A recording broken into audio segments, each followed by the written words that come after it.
Chase, thank you. Now to new developments as a baby girl continues to fight for her life after she and her father were hit by a truck as he allegedly tried to run from CPS workers.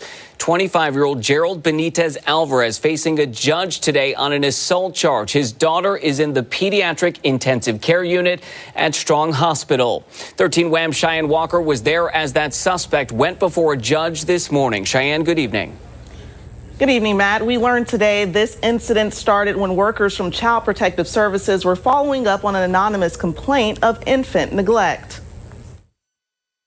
25-year-old Gerald Benitez-Alvarez stood before Judge Van White Wednesday morning, trying to plead his case, interrupting the judge multiple times. Sir, don't respond. You can talk to your attorney after I'm done, and then he can say something, okay? Just let me finish. This all started Tuesday when CPS workers responded to the House of Mercy to follow up on a complaint related to the neglect of an infant.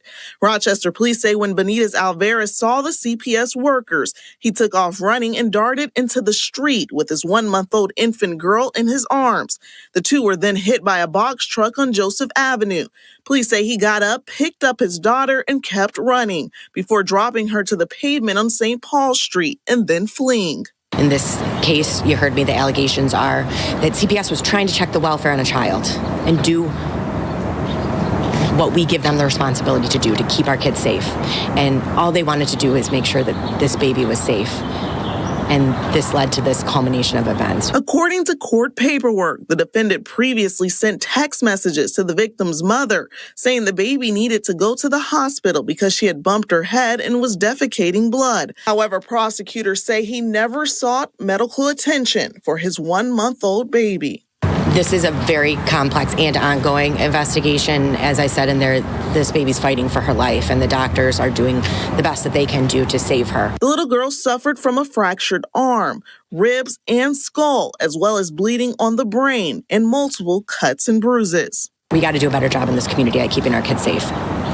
What you see today is one case, and I can promise you that all the investigators and doctors that were working this case are tired because they worked 5 other cases involving kids and significant injuries to them that we don't hear on the news.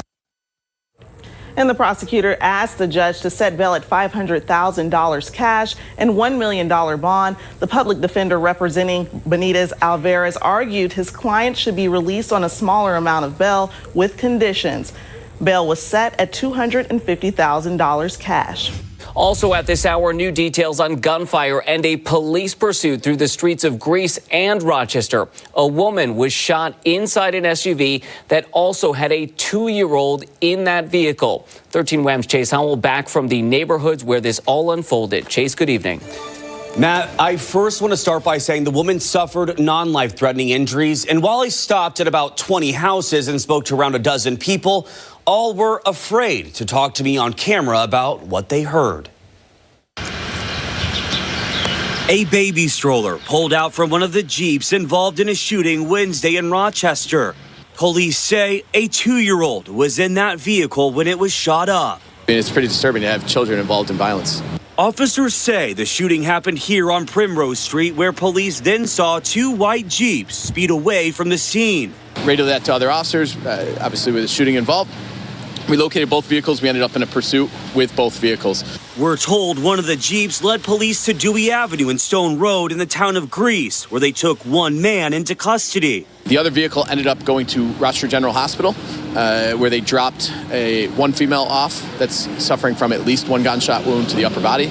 Investigators say the vehicle then fled from RGH and was later found on Jackson Street with multiple bullet holes. As part of those pursuits also on 104, we recovered a handgun that was thrown from one of the vehicles, and we're working to determine the circumstances and the ownership of that firearm as well. Police say the driver of that Jeep and the 2-year-old were later found at RGH with the woman who was shot. Thankfully, that 2-year-old child is okay.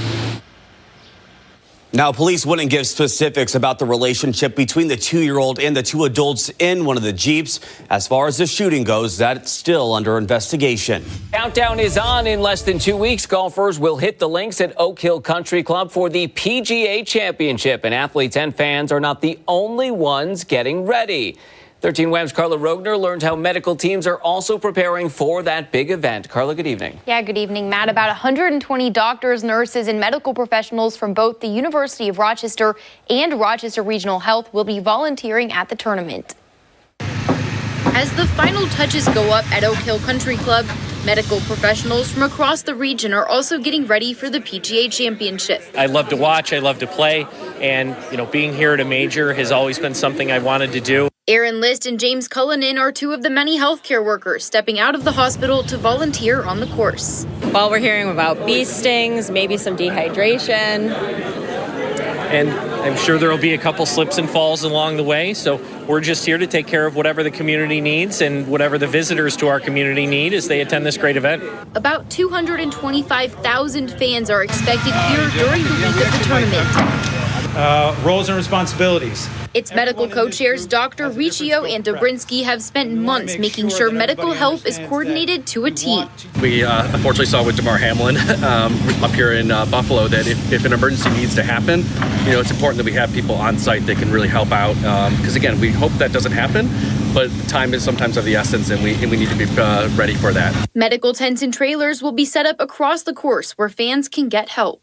We're going to be working with EMS to make sure that for minor injuries that we can cover them on site, and for anything major that might happen, we hope not, that we work with our EMS partners to get them to the appropriate facilities. The volunteers come from a variety of medical specialties, and the team says they are prepared for whatever comes their way.